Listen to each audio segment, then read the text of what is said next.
میں شہر کے سب سے بڑے ہسپتال میں ہارٹ سرجن تھا۔ ایک رات ایمرجنسی میں ایک نامعلوم شخص کو لایا گیا جس کے سینے میں گولی لگی تھی۔ میں نے فوراً اسے آپریشن تھیٹر منتقل کیا۔ جیسے ہی میں نے گولی نکالنے کے لیے اس کا خون آلود لباس کاٹا تو اس کے دل کے قریب ایک مخصوص پیدائشی نشان دیکھ کر میرے ہاتھ سے اوزار چھوٹ گئے۔ اچانک اس نیم بے ہوش مریض نے میری کلائی سختی سے پکڑ لی اور ہانپتے ہوئے مجھے میرے اس پرانے نام سے پکارا جو شہر میں کوئی نہیں جانتا تھا، اور بولا کہ میرا نام ڈاکٹر احسن ہے اور میں اس شہر کے سب سے بڑے اور جدید ترین ہسپتال میں دل کا سب سے ماہر اور سینئر سرجن ہوں۔ میری زندگی کا ہر لمحہ، ہر دن اور ہر رات صرف اور صرف اسی ہسپتال کی لمبی راہداریوں، ان چمکتے صاف ستھرے فرشوں اور دواؤں کی اس مخصوص بو کے گرد گھومتی ہے جو میرے وجود کا حصہ بن چکی ہے۔ میں نے اپنی پوری زندگی اس پیشے کے لیے وقف کر دی ہے، اور میرے لیے ایک ڈاکٹر ہونے کا مطلب صرف ایک پیشہ یا روزگار نہیں، بلکہ ایک ایسا جنون اور ایک ایسی عبادت ہے جس میں انسانیت کی خدمت سب سے مقدم ہے۔ میرا کوئی خاندان یا کوئی ایسا قریبی رشتہ دار نہیں ہے جس کے ساتھ میں اپنا وقت بانٹ سکوں یا اپنے دل کی بات بانٹ سکوں۔ اس لیے میری دنیا بس یہ ہسپتال اور اس میں آنے والے وہ بے شمار مریض ہیں جو زندگی اور موت کی خوفناک کشمکش میں مبتلا ہو کر امید بھری نظروں سے میرے پاس آتے ہیں۔ میں جب بھی اپنی سفید وردی پہن کر اور گلے میں اسٹیتھوسکوپ ڈال کر ہسپتال کے بڑے شیشے والے دروازے سے اندر داخل ہوتا ہوں تو مجھے ایسا محسوس ہوتا ہے جیسے میں کسی اور ہی دنیا میں آ گیا ہوں، جہاں دنیاوی رشتوں اور لالچ کی کوئی جگہ نہیں، اور جہاں صرف اور صرف انسانی جانوں کو بچانے کی ایک نہ ختم ہونے والی جنگ لڑی جاتی ہے۔ دل کا آپریٹ کوئی معمولی کام نہیں ہے۔ یہ انسانی جسم کا وہ سب سے اہم اور نازک ترین حصہ ہے جو اگر ایک لمحے کے لیے بھی دھڑکنا بند کر دے تو انسان ہمیشہ کے لیے موت کی اندھیری اور سرد وادی میں اتر جاتا ہے۔ اور ایک سرجن کے طور پر جب میں کسی مریض کو آپریٹ کرنے کے لیے آپریشن تھیٹر میں اس کا سینہ چاک کرتا ہوں اور اس کے دھڑکتے ہوئے دل کو اپنے دستانے چڑھے ہاتھوں میں لیتا ہوں تو مجھے اس بات کا انتہائی شدت سے احساس ہوتا ہے کہ اس بے بس شخص کی زندگی کی نازک ڈور مکمل طور پر میرے ہاتھوں میں ہے۔ میری ذرا سی غفلت اور میری ایک چھوٹی سی چوک یا میرے ہاتھ کی ایک ہلکی سی لرزش کسی انسان کی جان لے سکتی ہے اور کسی ہنستے کھیلتے گھرانے کو ہمیشہ کے لیے ماتم کدے میں تبدیل کر سکتی ہے۔ اسی لیے میں نے اپنے جذبات کو ہمیشہ ایک آہنی خول میں بند رکھنا سیکھا ہے۔ میں آپریشن تھیٹر میں کھڑے ہو کر کبھی یہ نہیں سوچتا کہ آپریشن کی میز پر لیٹا ہوا شخص کون ہے، وہ امیر ہے یا غریب، اس کا تعلق کس طبقے سے ہے، اس کا مذہب کیا ہے، یا وہ معاشرے میں کیا مقام رکھتا ہے۔ میرے لیے وہ صرف ایک گوشت پوست کا حصہ ہوتا ہے جس کے اندر ایک بیمار اور کمزور دل ہے جسے مجھے اپنی تمام تر صلاحیتوں اور علم کا استعمال کرتے ہوئے ہر حال میں ٹھیک کرنا ہوتا ہے۔ میری اسی غیر جان برداری انتھک محنت اور غیر معمولی پیشہ ورانہ مہارت نے مجھے اس بڑے شہر کا سب سے نامور اور قابل فخر ڈاکٹر بنا دیا ہے۔ لوگ دور دور کے شہروں اور قصبوں سے اپنے دل کے انتہائی پیچیدہ امراض کا علاج کروانے کے لیے میرے پاس آتے ہیں، اور ہسپتال کی اعلیٰ انتظامیہ بھی مجھ پر اندھا اعتماد کرتی ہے۔ سردیوں کی وہ ایک انتہائی طوفانی، سیاہ اور بھیانک رات تھی جب آسمان پر کالے اور گرجدار بادل چھائے ہوئے تھے اور تیز موسلا دھار بارش کے ساتھ ساتھ برفیلی اور سرد ہوائیں شہر کی سڑکوں پر کسی وحشی درندے کی طرح شور مچا رہی تھیں، اور درختوں کی شاخیں ہوا کے زور سے ٹوٹ کر زمین پر گر رہی تھیں۔ میں اپنے پرسکون اور گرم کمرے میں بیٹھا ایک انتہائی پیچیدہ آپریشن کی تفصیلی رپورٹ کا مطالعہ کر رہا تھا۔ ہسپتال کا اندرونی ماحول اس رات کچھ زیادہ ہی خاموش اور پر اسرار لگ رہا تھا۔ باہر طوفان کی شدت کی وجہ سے سڑکیں بالکل سنسان اور ویران ہو چکی تھیں، اور ہسپتال کی راہداریوں میں بھی عام دنوں کی نسبت بہت کم رش تھا۔ لیکن ایک ڈاکٹر کی زندگی میں سکون اور خاموشی نام کی کوئی چیز نہیں ہوتی، خصوصاً جب آپ شہر کے سب سے بڑے ہسپتال کی ایمرجنسی کے نگران بھی ہوں۔ ایمرجنسی کا شعبہ ہسپتال کا وہ خاص اور حساس حصہ ہوتا ہے جہاں زندگی اور موت کے درمیان فاصلہ صرف چند سیکنڈز کا ہوتا ہے۔ وہاں پر ہر وقت ایک عجیب سی افراتفری، گھبراہٹ اور بے چینی کا عالم رہتا ہے۔ خون میں لت پت مریض روتے بلکتے اور دعائیں مانگتے ہوئے لواحقین، اور انتہائی تیزی سے بھاگتے ہوئے نرسنگ اسٹاف کے قدموں کی آوازیں ایمرجنسی کی روزمرہ کی پہچان ہیں۔ میں رپورٹ کے صفحات پلٹتے ہوئے بار بار اپنی کلائی پر بندھی گھڑی کی طرف دیکھ رہا تھا۔ رات کے 2 بج چکے تھے، اور میں سوچ رہا تھا کہ شاید آج کی یہ طوفانی رات پرسکون گزر جائے گی، اور مجھے کسی کو آپریٹ کرنے کے لیے آپریشن تھیٹر کا رخ نہیں کرنا پڑے گا۔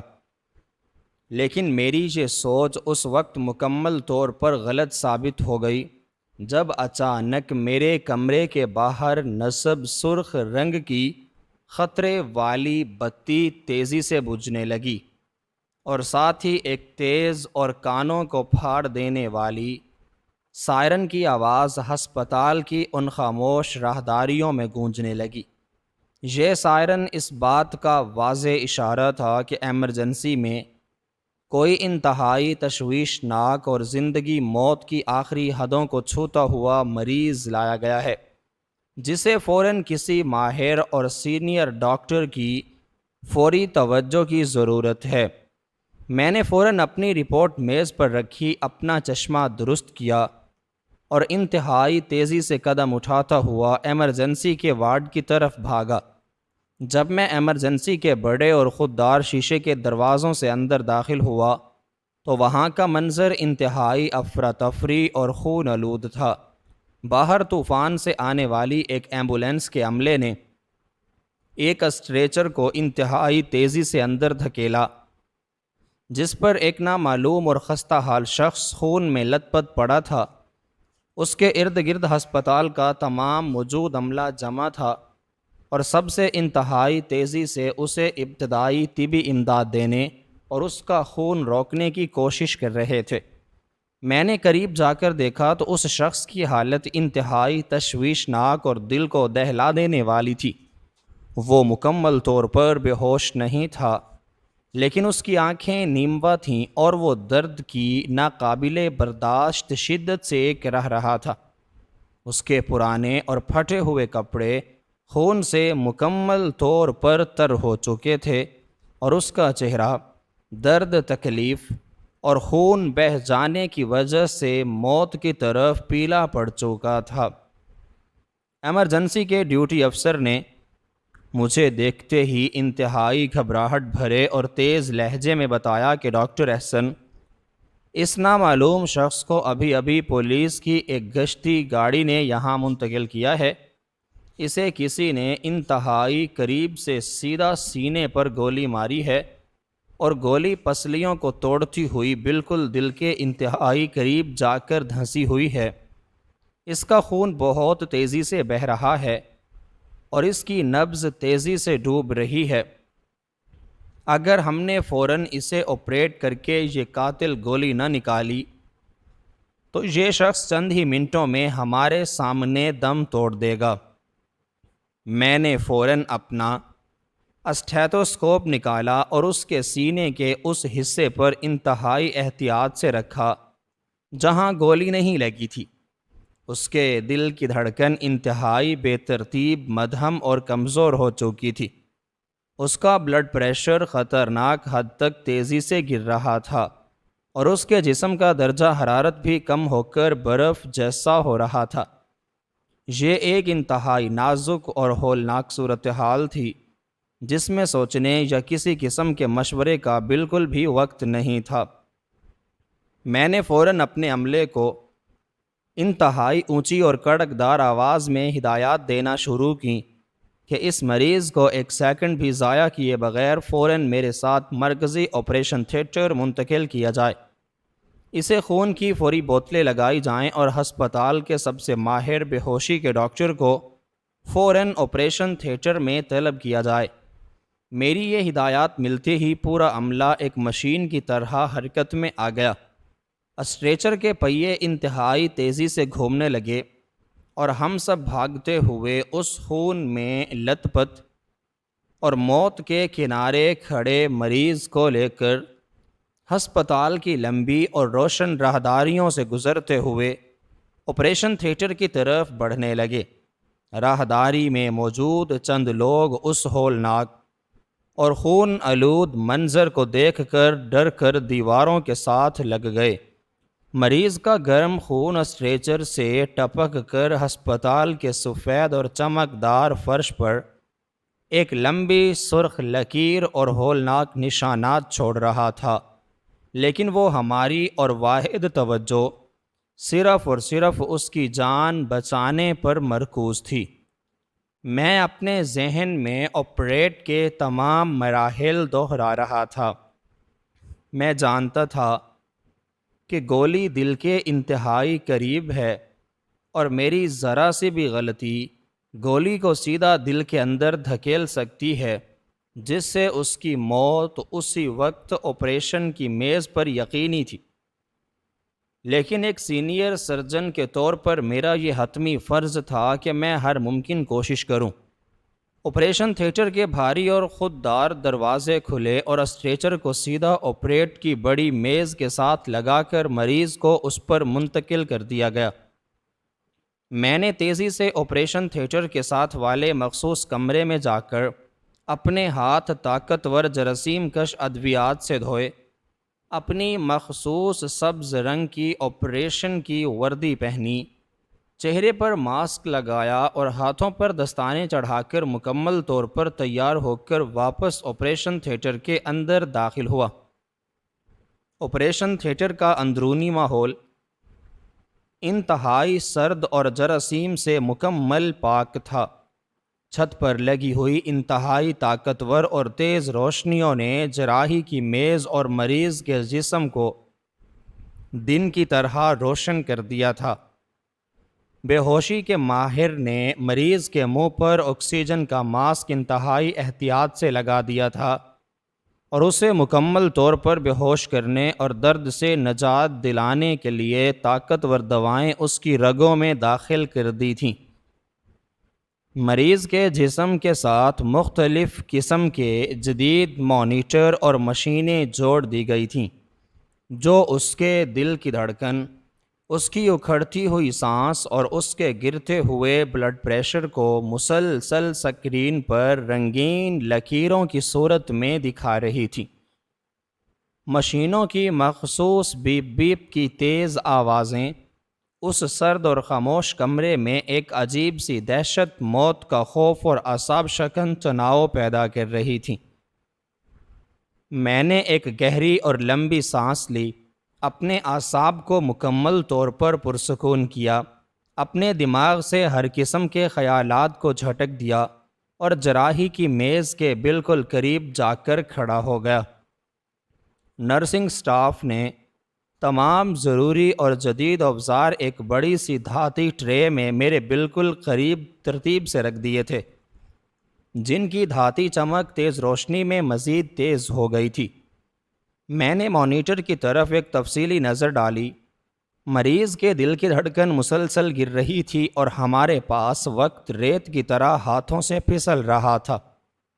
میں نے نرس سے کہا کہ وہ مجھے فوراً کینچی دے تاکہ میں مریض کے ان خون آلود اور گیلے کپڑوں کو کاٹ کر اس کے سینے کو جراحی کے لیے صاف کر سکوں۔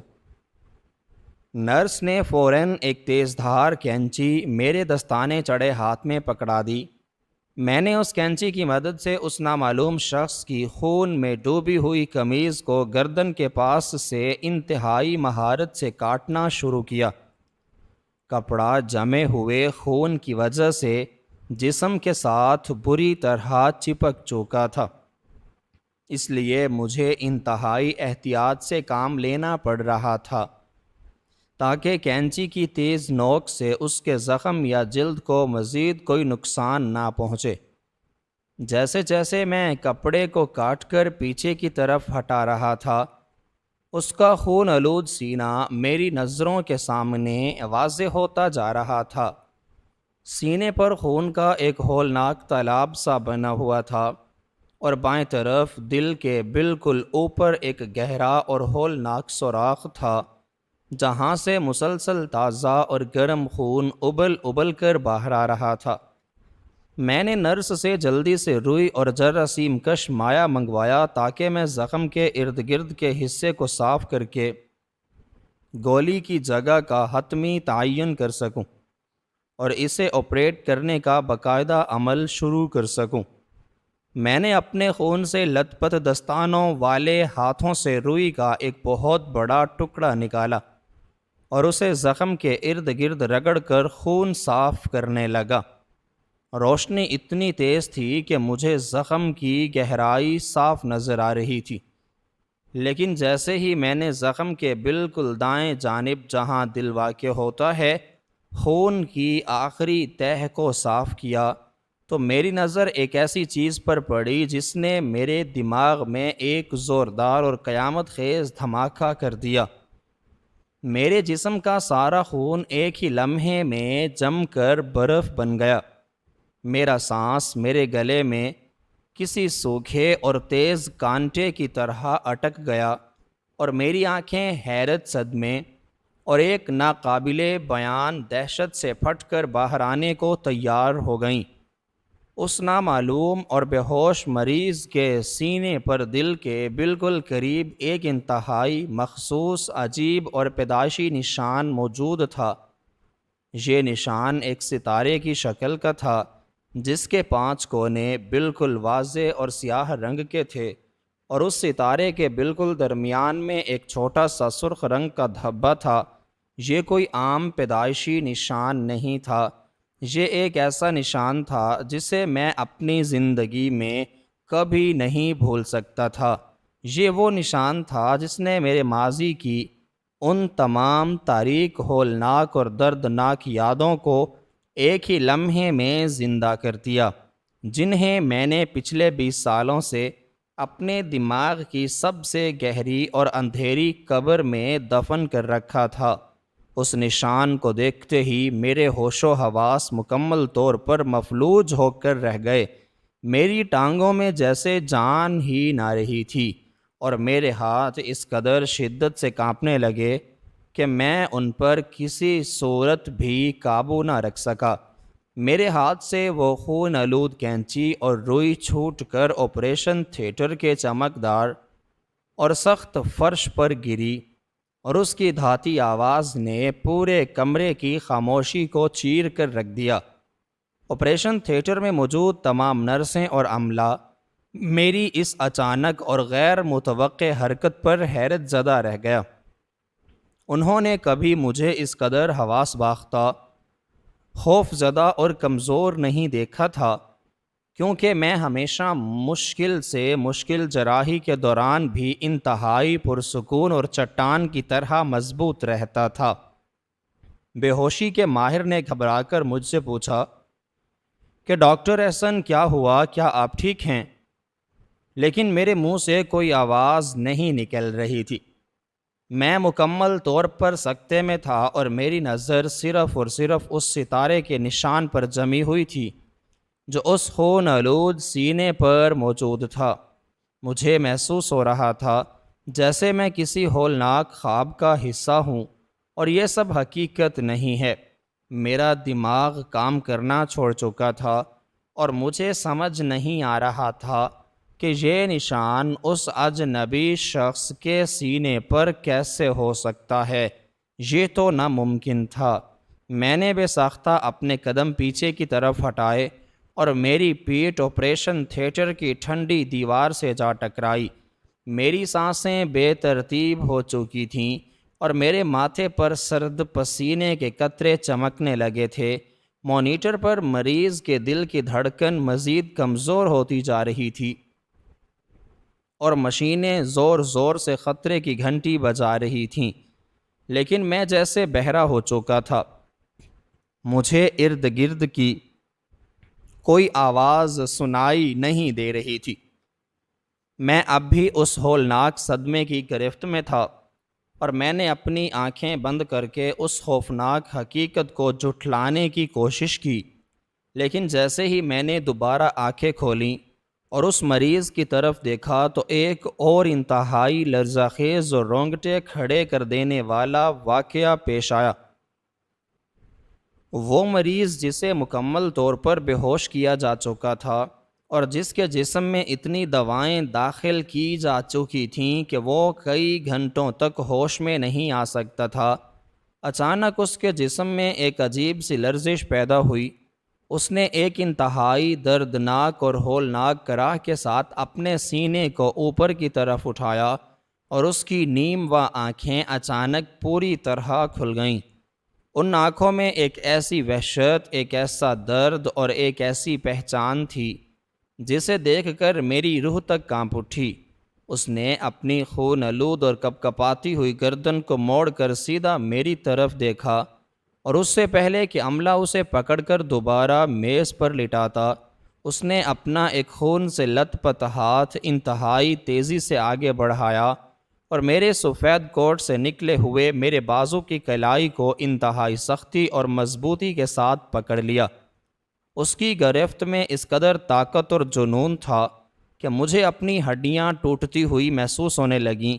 میں نے خوف کے مارے اپنا ہاتھ چھڑانے کی کوشش کی، لیکن اس نیم بے ہوش مریض نے میری کلائی پر اپنی انگلیاں کسی لوہے کے شکنجے کی طرح گاڑ دی تھیں اور وہ مجھے انتہائی گہری اور خونی نظروں سے گھورتے ہوئے کچھ کہنے کی کوشش کر رہا تھا۔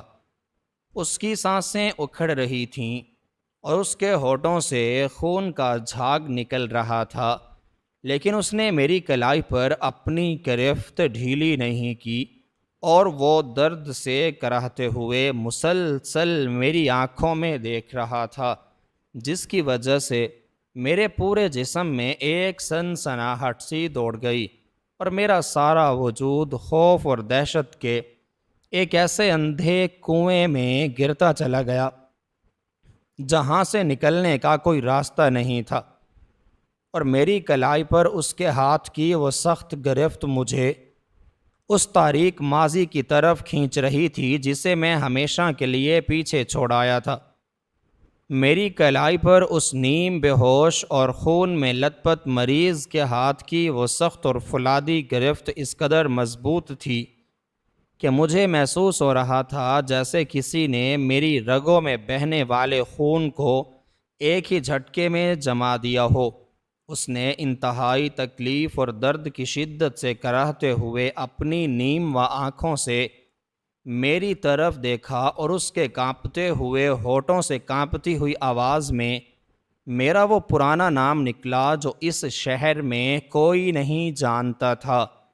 اس نے انتہائی مدھم مگر واضح آواز میں کہا کہ علی، میرے چھوٹے بھائی، میں نے اپنا وعدہ نبھا دیا اور میں نے تمہیں آخر کار ڈھونڈ ہی لیا۔ یہ لفظ سنتے ہی میرے دماغ میں ایک ایسا ہولناک اور قیامت خیز دھماکہ ہوا جس نے میرے وجود کی بنیادوں کو جڑ سے اکھاڑ کر رکھ دیا۔ میرا نام اس ہسپتال اور اس شہر کی دنیا میں ڈاکٹر احسن تھا، اور پچھلے 20 سالوں سے کسی بھی انسان نے مجھے میرے اصل اور پرانے نام علی سے نہیں پکارا تھا، کیونکہ میں نے اس تاریک ماضی کو بہت پیچھے چھوڑ دیا تھا اور اپنی ایک نئی پہچان بنا لی تھی۔ لیکن آج اس آپریشن تھیٹر کی سرد اور چمکدار روشنیوں کے نیچے موت اور زندگی کی کشمکش میں مبتلا اس اجنبی مریض کے منہ سے اپنا پرانا نام اور وہ ستارے والا پیدائشی نشان دیکھ کر میری روح تک کانپ اٹھی۔ مجھے فوراً احساس ہو گیا کہ یہ شخص کوئی اجنبی یا کوئی عام مریض نہیں ہے، بلکہ یہ میرا اپنا سگا بڑا بھائی رحیم ہے، جسے میں 20 سال پہلے ایک انتہائی خوفناک اور تاریک گاؤں میں اپنے کچی اور دھول بھری گلیوں میں اکیلا چھوڑ کر اس شہر کی طرف بھاگ آیا تھا۔ میرا سارا وجود ایک شدید صدمے اور لرزش کا شکار ہو گیا۔ میرے ہاتھ سے جراحی کے اوزار چھوٹ چکے تھے اور میری آنکھوں کے سامنے اندھیرا چھانے لگا تھا، لیکن رحیم کے دل کی دھڑکن مانیٹر پر تیزی سے گر رہی تھی اور اس کی آنکھیں دوبارہ بند ہو رہی تھیں۔ اس کی گرفت میری کلائی پر ڈھیلی پڑ گئی اور اس کا خون آلود ہاتھ بے جان ہو کر جراحی کی میز پر گر گیا۔ ایمرجنسی کے اس انتہائی نازک اور خطرناک ماحول میں میرے پاس اپنے جذبات پر قابو پانے اور حیرت میں ڈوبنے کا بالکل بھی وقت نہیں تھا۔ میں جانتا تھا کہ اگر میں نے ایک لمحے کی بھی مزید تاخیر کی تو میرا وہ بھائی جس نے میرے لیے اپنی پوری زندگی قربان کر دی تھی، وہ ہمیشہ کے لیے موت کی اندھیری وادی میں چلا جائے گا۔ میں نے فوراً اپنے آپ کو ایک زوردار ذہنی جھٹکا دیا، اپنے حواس کو متجمع کیا اور ایک انتہائی ماہر ڈاکٹر اور سرجن کا روپ دوبارہ دھار لیا۔ میں نے اپنے عملے کو انتہائی کڑکدار اور پر اعتماد آواز میں ہدایات دینا شروع کیں کہ وہ فوراً مریض کے بلڈ پریشر کو مستحکم کرنے کے لیے مزید خون کی بوتلیں لگائیں اور اس کے دل کی دھڑکن کو بحال رکھنے کے لیے ہنگامی ادویات کا استعمال کریں۔ میں نے زمین پر گرے ہوئے اوزاروں کو نظر انداز کیا اور نرس سے فوراً نئے اور جراثیم سے پاک اوزار مانگے۔ میری آنکھوں سے آنسوؤں کا ایک نہ رکنے والا سیلاب بہہ رہا تھا جو میرے ماسک کے اندر جذب ہو رہا تھا، لیکن میرے ہاتھ مکمل طور پر مستحکم اور چٹان کی طرح مضبوط ہو چکے تھے۔ میں نے نشتر پکڑا اور انتہائی مہارت اور احتیاط کے ساتھ رحیم کے سینے کو چاک کرنا شروع کیا۔ خون کا فوارہ ایک بار پھر ابل پڑا، لیکن میں نے روئی اور دیگر آلات کی مدد سے اس خون کو صاف کیا اور دل کی ان انتہائی نازک شریانوں تک پہنچ گیا جہاں وہ قاتل گولی دھنسی ہوئی تھی۔ وہ منظر میرے لیے کسی قیامت سے کم نہیں تھا۔ میں جس دل کو آپریٹ کر رہا تھا وہ کوئی عام دل نہیں تھا، بلکہ وہ اس انسان کا دل تھا جس نے میرے مستقبل کو روشن کرنے کے لیے اپنا سب کچھ لٹا دیا تھا۔ میری آنکھوں کے سامنے سے 20 سال پرانے وہ تمام مناظر ایک متحرک فلم کی طرح گزرنے لگے، جب ہم دونوں بھائی اپنے چھوٹے سے گاؤں میں انتہائی غربت اور قسم پرسی کی زندگی گزار رہے تھے۔ ہمارے والدین بچپن میں ہی ایک ہولناک حادثے میں وفات پا گئے تھے، اور اس کے بعد رحیم جو مجھ سے عمر میں 10 سال بڑا تھا، اس نے میرے لیے ایک باپ، ایک ماں اور ایک شفیق محافظ کا کردار ادا کیا تھا۔ ہم گاؤں کے کنارے ایک کچے اور بوسیدہ مکان میں رہتے تھے، جہاں بارش کے دنوں میں چھت سے پانی ٹپک کر ہمارا بستر گیلا کر دیتا تھا اور سردیوں میں کچی دیواروں کے شگافوں سے آنے والی سرد ہوائیں ہمارے جسم کو چھلنی کر دیتی تھیں۔ رحیم سارا دن گاؤں کے ایک انتہائی ظالم اور جابر ذمہ دار کے کھیتوں میں انتہائی کڑی دھوپ اور شدید مشقت میں کام کرتا تھا۔ اس کے ماتھے سے پسینہ ٹپک کر مٹی میں مل جاتا، اس کے ہاتھ سخت ہو چکے تھے اور اس کی کمر دوہری ہونے لگی تھی، لیکن وہ کبھی اف تک نہیں کرتا تھا تاکہ وہ مجھے 2 وقت کی روٹی کھلا سکے اور میری تعلیم کا خرچ اٹھا سکے۔ مجھے پڑھنے لکھنے کا بے حد شوق تھا اور میں ہمیشہ کتابوں میں کھویا رہتا تھا، رحیم خود تو ان پڑھ تھا، لیکن اس کا سب سے بڑا خواب یہ تھا کہ اس کا چھوٹا بھائی علی پڑھ لکھ کر ایک بہت بڑا ڈاکٹر بنے اور شہر کے کسی بہت بڑے ہسپتال میں کام کرے۔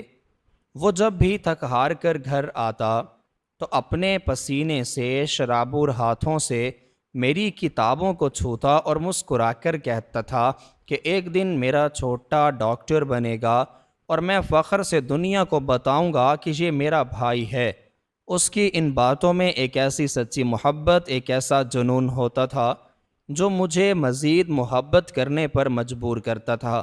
لیکن ہماری یہ غربت مگر پرسکون زندگی ایک رات اس وقت مکمل طور پر تباہ و برباد ہو گئی جب گاؤں کے اس ظالم ذمہ دار کے بگڑے ہوئے اور نشے میں دھت بیٹے نے ہمارے غریب خانے پر دھاوا بول دیا۔ وہ رحیم سے کسی پرانے اور جھوٹے قرضے کا تقاضا کر رہا تھا اور اس نے گالیاں دیتے ہوئے رحیم پر ہاتھ اٹھایا، اور اس وقت 15 سال کا تھا اور مجھ سے اپنے بڑے بھائی کی یہ بے عزتی اور مار پیٹ برداشت نہیں ہوئی۔ میں نے غصے میں آ کر پاس پڑا ہوا ایک بھاری لوہے کا اوزار اٹھایا اور اس ذمہ دار کے بیٹے کے سر پر پوری طاقت سے دے مارا۔ لوہے کے اس اوزار کے کھوپڑی سے ٹکرانے کی وہ بھیانک آواز آج بھی میرے کانوں میں گونجتی ہے۔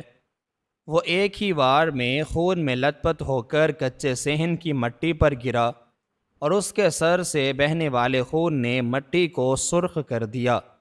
چند ہی لمحوں میں اس کی موت واقع ہو گئی۔ اس کی موت نے ہمارے پورے گھر میں موت جیسی خاموشی اور ہولناک دہشت پھیلا دی۔ باہر بارش شروع ہو چکی تھی اور آسمان پر بجلیاں کڑک رہی تھیں۔ میں خوف سے کانپنے لگا اور میرے ہاتھ سے وہ خون آلود اوزار چھوٹ کر گر گیا۔ مجھے اپنا مستقبل اور اپنی زندگی مکمل طور پر تباہ ہوتی ہوئی نظر آ رہی تھی۔ میں جانتا تھا کہ ذمہ دار ہمیں زندہ نہیں چھوڑے گا اور مجھے قتل کے جرم میں پھانسی کی سزا ہو جائے گی، لیکن اس انتہائی بھیانک اور خوفناک لمحے میں رحیم نے ایک ایسا فیصلہ کیا جس نے اس کی زندگی کو جہنم اور میری زندگی کو جنت بنا دیا۔ اس نے فوراً آگے بڑھ کر اس خون آلود اوزار کو اپنے ہاتھوں میں پکڑ لیا، اپنے کپڑوں پر اس مقتول کا خون مل لیا اور مجھے سختی سے کندھوں سے پکڑ کر کہا کہ علی تم فوراً یہاں سے بھاگ جاؤ، اندھیرے کھیتوں سے ہوتے ہوئے شہر چلے جاؤ، اپنا نام بدل لینا اور کبھی مڑ کر اس گاؤں کی طرف مت دیکھنا۔ یہ قتل میں نے کیا ہے اور اس کی سزا بھی میں ہی بھگتوں گا۔ تم اپنا خواب پورا کرنا اور ایک بہت بڑا ڈاکٹر بننا۔ میں نے روتے ہوئے اسے روکنے کی بہت کوشش کی۔ میں نے کہا کہ میں اپنے جرم کی سزا خود بھگتوں گا، لیکن رحیم نے مجھے زوردار تھپڑ مارا اور کہا کہ اگر تم یہاں رکے تو میری ساری زندگی کی محنت اور میری ساری قربانیاں رائگاں چلی جائیں گی۔ تمہیں میری قسم ہے یہاں سے چلے جاؤ۔ اور پھر اس نے مجھے زبردستی رات کے اندھیرے اور تیز بارش میں گاؤں سے باہر دھکیل دیا اور خود اس لاش کے پاس بیٹھ کر پولیس کے سائرن کا انتظار کرنے لگا۔ میں روتا ہوا اور گرتا پڑتا شہر کی طرف بھاگ آیا تھا۔ میں نے اپنا نام علی سے بدل کر احسن رکھ لیا تھا اور کئی سالوں تک شہر کی سڑکوں پر دھکے کھاتا، مزدوری کرتا اور راتوں کو جاگ کر اپنی تعلیم مکمل کرتا رہا۔ میری محنت اور رحیم کی اس خاموش اور بے مثال قربانی نے مجھے آخر کار اس مقام تک پہنچا دیا کہ میں شہر کا سب سے بڑا ڈاکٹر بن گیا اور آج اسی ہسپتال کے سب سے بڑے اور جدید آپریشن تھیٹر میں کھڑا تھا۔ یہ مجھے قطعی علم نہیں تھا کہ رحیم پر کیا گزری۔ اسے اس قتل کے جرم میں 20 سال قید و مشقت کی سزا سنائی گئی تھی اور اس نے اپنی جوانی کے وہ تمام سنہرے اور قیمتی سال ایک تاریک اور اندھیری کوٹھڑی میں صرف اس لیے گزار دیے تاکہ اس کا چھوٹا بھائی ایک پرسکون اور کامیاب زندگی گزار سکے۔ یہ تمام ہولناک اور دردناک یادیں میرے دماغ میں کسی تیز آندھی کی طرح چل رہی تھیں، اور میرے ہاتھ مسلسل اس کے دل کی جراحی میں مصروف تھے۔ میں نے انتہائی باریک بینی اور پیشہ ورانہ مہارت کے ساتھ دل کے ان نازک پٹھوں کے درمیان سے وہ دھاتی گولی نکالی جس نے اس کے دل کو بری طرح زخمی کر دیا تھا۔ خون کے بہاؤ کو روکنے کے لیے میں نے انتہائی باریک شریانوں کو ٹانکے لگائے اور دل کی دھڑکن کو دوبارہ اپنے معمول پر لانے کے لیے برقی جھٹکوں کا استعمال کیا۔ وہ کئی گھنٹے میرے لیے کئی صدیوں کے برابر تھے۔ میرے ماتھے سے پسینہ ٹپک کر میرے ماسک پر گر رہا تھا اور میرا سارا جسم ایک شدید تھکاوٹ اور اعصابی دباؤ کا شکار تھا، لیکن میں نے ہمت نہ ہاری۔ ہسپتال کا پورا عملہ میری اس غیر معمولی محنت اور لگن کو دیکھ کر حیران تھا، کیونکہ وہ نہیں جانتے تھے کہ میز پر لیٹا ہوا شخص میرے لیے میری اپنی جان سے بھی زیادہ قیمتی ہے۔ بالآخر قدرت نے میری دعاؤں اور میری محنت کو سن لیا۔ مانیٹر پر رحیم کے دل کی دھڑکن مستحکم ہونے لگی۔ اس کا بلڈ پریشر خطرے کے نشان سے اوپر آ گیا اور اس کے جسم کا درجہ حرارت بھی معمول پر آنے لگا۔ میں نے گہری اور طویل سانس لی اور اپنے کانپتے ہوئے ہاتھوں سے اس کے سینے کو بند کیا اور اس پر پٹیاں باندھیں۔ آپریشن تھیٹر کا وہ خوفناک اور اعصاب شکن وقت گزر چکا تھا، اور میں نے موت کے منہ سے اپنے اس محسن اور اپنے اس بڑے بھائی کو واپس کھینچ لیا تھا جس کا میں زندگی بھر مقروض تھا۔ جراحی مکمل ہونے کے بعد رحیم کو انتہائی نگہداشت کے کمرے میں منتقل کر دیا گیا، جسے ہم ہسپتال کی زبان میں ICU کہتے ہیں۔ میں نے ہسپتال کی انتظامیہ اور باقی تمام ڈاکٹروں کو سختی سے ہدایت کی کہ اس مریض کی دیکھ بھال میں کوئی کسر نہیں رہنی چاہیے، اور میں خود اس کی نگرانی کروں گا۔ میں نے اپنے خون سے لت پت دستانے اور وردی اتاری اور اپنے چہرے پر پانی کے چھینٹے مارے تاکہ میرے حواس مکمل طور پر بحال ہو سکیں۔ میں ICU میں گیا اور رحیم کے بستر کے پاس رکھی ہوئی ایک کرسی پر بیٹھ گیا۔ وہ ابھی تک بے ہوشی کی دوائیوں کے زیر اثر گہری نیند سو رہا تھا۔ اس کے چہرے پر بے شمار جھریاں پڑ چکی تھیں، اس کے بال مکمل طور پر سفید ہو چکے تھے، اور اس کے ماتھے پر قید خانے کی صعوبتیں اور اذیتوں کے واضح نشانات موجود تھے۔ اس کے وہ ہاتھ جو کبھی انتہائی مضبوط اور توانا ہوا کرتے تھے، اب انتہائی کمزور اور کھردرے ہو چکے تھے۔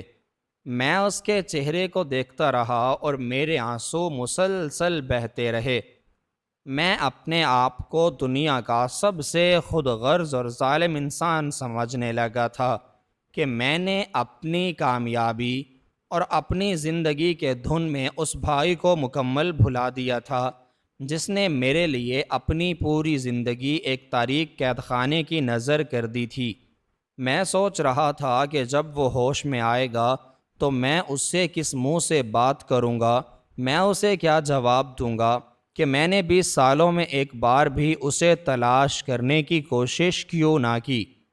کئی گھنٹوں کے طویل اور اذیت ناک انتظار کے بعد بالآخر رحیم کے جسم میں ایک ہلکی سی حرکت پیدا ہوئی۔ اس کی پلکیں لرزیں اور اس نے آہستہ آہستہ اپنی آنکھیں کھولیں۔ اس کی نظریں سیدھی چھت پر پڑیں اور پھر اس نے اپنے ارد گرد کے اس اجنبی اور جدید ماحول کو دیکھا۔ جب اس کی نظریں گھومتی ہوئی میرے چہرے پر پڑی تو اس کی آنکھوں میں ایک ایسی چمک اور ایک ایسی خوشی ابھر آئی جسے الفاظ میں بیان کرنا ناممکن ہے۔ وہ مجھے اس ڈاکٹر کی وردی میں دیکھ کر اس قدر خوش تھا کہ اس نے اپنی تمام تر تکلیف اور درد کو بھلا کر مسکرانے کی کوشش کی۔ میں نے فوراً آگے بڑھ کر اس کا کمزور اور کھردرا ہاتھ اپنے دونوں ہاتھوں میں لے لیا اور میں پھوٹ پھوٹ کر رونے لگا۔ میں نے اس کے ہاتھ چومے اور روتے ہوئے اس سے بار بار معافی مانگنے لگا۔ میں نے اس سے کہا کہ رحیم بھائی مجھے معاف کر دو، میں ایک بہت برا انسان ہوں، میں تمہاری قربانیوں کے بوجھ تلے دب چکا ہوں، میں نے تمہیں 20 سال تک اکیلا چھوڑ دیا۔ رحیم نے اپنے دوسرے کانپتے ہوئے ہاتھ سے میرے سر پر پیار کیا اور انتہائی کمزور مگر محبت بھری آواز میں مجھ سے کہا کہ میرے چھوٹے بھائی تم کیوں رو رہے ہو؟ تم نے تو میرا وہ خواب پورا کر دیا جس کے لیے میں نے اپنی زندگی قربان کی تھی۔ تمہیں اس سفید وردی میں دیکھ کر اور اس بڑے ہسپتال میں ایک نامور سرجن کے روپ میں دیکھ کر مجھے ایسا لگ رہا ہے کہ میری 20 سال کی قید اور میری ساری اذیتیں رنگ لے آئی ہیں۔ میں تم سے بالکل ناراض نہیں ہوں۔ میں جانتا تھا کہ اگر تم مجھے ڈھونڈنے کی کوشش کرتے یا شاید قانون تم تک پہنچ جاتا اور تمہارا وہ سارا مستقبل تباہ ہو جاتا جسے میں نے اپنے خون سے سینچا تھا۔ اس لیے میں خود بھی کبھی نہیں چاہتا تھا کہ تم میرے پاس آؤ یا اپنا ماضی کسی کو بتاؤ۔ میں نے روتے ہوئے اس سے پوچھا کہ بھائی تم اس شہر میں کب آئے اور تمہیں یہ گولی کس نے ماری اور تم اس ہسپتال تک کیسے پہنچے؟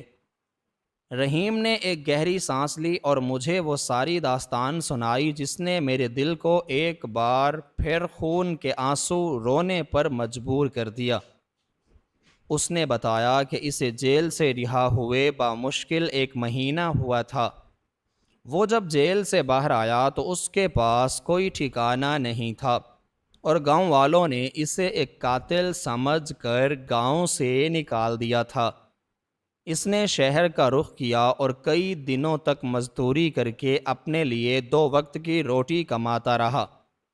اسے کسی پرانے جاننے والے سے معلوم ہوا تھا کہ علی اب ڈاکٹر احسن بن چکا ہے اور شہر کے سب سے بڑے ہسپتال میں کام کرتا ہے۔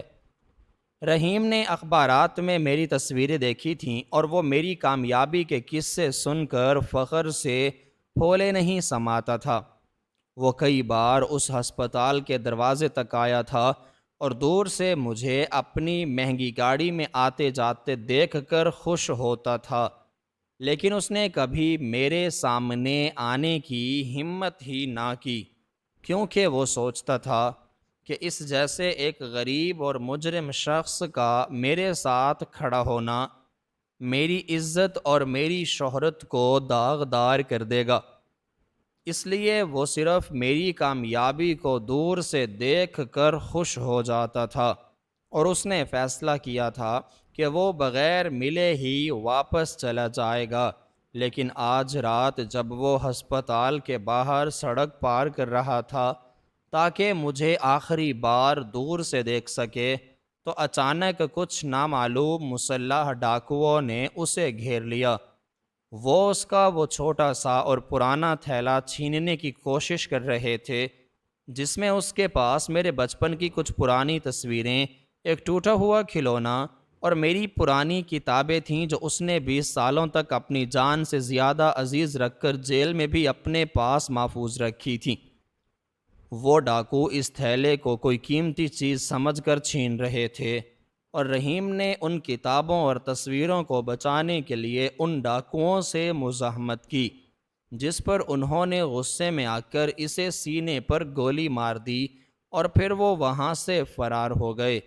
پولیس اسے وہاں زخمی حالت میں دیکھ کر اسی ہسپتال کی ایمرجنسی میں لے آئی تھی اور قدرت کا یہ کیسا عجیب اور حیرت انگیز نظام تھا کہ جس بھائی کی تصویریں بچانے کے لیے اس نے اپنے سینے پر گولی کھائی تھی، قدرت نے اسی بھائی کے ہاتھوں اس کی جان بچانے کا انتظام کر دیا تھا۔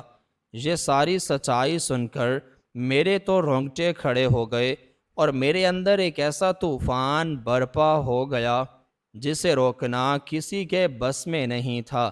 میں نے رحیم کو گلے سے لگا لیا اور ہم دونوں بھائی اس ہسپتال کے پرسکون اور خاموش کمرے میں ایک دوسرے کے گلے لگ کر روتے رہے۔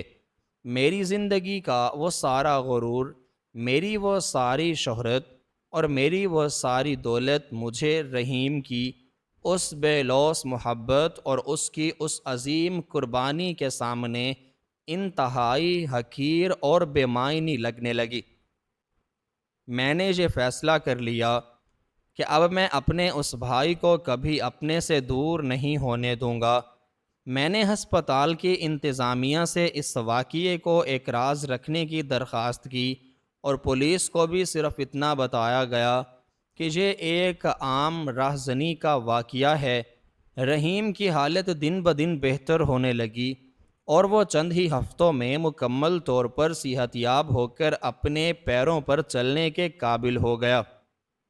میں اسے اپنے ساتھ اپنی اس پرتعیش اور شاندار رہائش گاہ میں لے آیا، جہاں میں نے اس کے لیے دنیا کی ہر آسائش اور ہر سہولت فراہم کی۔ لیکن رحیم آج بھی بالکل ویسا ہی سادہ اور درویش صفت انسان تھا۔ وہ ان ریشمی اور نرم بستروں کے بجائے فرش پر سونا پسند کرتا تھا، اور وہ میری دولت سے زیادہ میرے ساتھ گزارے ہوئے وقت کو اہمیت دیتا تھا۔ اس واقعے نے میری زندگی اور میری سوچ کا زاویہ مکمل طور پر تبدیل کر دیا تھا۔ میں نے جان لیا تھا کہ اس دنیا میں خون کے رشتوں اور بے لوث محبت سے بڑی کوئی دولت نہیں ہوتی۔ انسان چاہے کتنی ہی بلندیوں کو چھو لے، کتنی ہی شہرت اور نام کما لے، لیکن اس کی کامیابی کے پیچھے کسی نہ کسی کی خاموش قربانی اور دعائیں ضرور شامل ہوتی ہیں۔ میں آج جو کچھ بھی تھا وہ رحیم کے اس ایک فیصلے اور اس کی ایک بے لوث محبت کا نتیجہ تھا، جس نے ایک غریب اور بے سہارا علی کو اس شہر کا سب سے نامور اور قابل فخر ڈاکٹر احسن بنا دیا تھا، اور وہ ستارے کا نشان جو اس کے سینے پر موجود تھا، وہ میرے لیے صرف ایک پیدائشی نشان نہیں، بلکہ ایک ایسی دائمی اور انمٹ سچائی کی علامت بن گیا تھا جو مجھے ہر روز یہ یاد دلاتا تھا کہ حقیقی عظمت دولت یا شہرت میں نہیں، بلکہ دوسروں کے لیے اپنا سب کچھ قربان کر دینے میں ہے۔ اور یہی اس ہولناک لیکن خوبصورت داستان کا وہ عظیم سبق ہے جسے میں اپنی آخری سانس تک اپنے دل میں محفوظ رکھوں گا، اور اپنے بھائی کی اس قربانی کا قرض اتارنے کے لیے انسانیت کی خدمت کرتا رہوں گا، کیونکہ وہ سچا راستہ ہے جو ہمیں انسان ہونے کا اصل مطلب اور مقصد سکھاتا ہے۔ اس دل خراش اور سبق آموز کہانی سے ہمیں یہ انتہائی اہم پیغام ملتا ہے کہ اس فانی دنیا میں خون کے رشتوں اور بے لوث محبت سے بڑھ کر کوئی اور چیز قیمتی نہیں ہوتی۔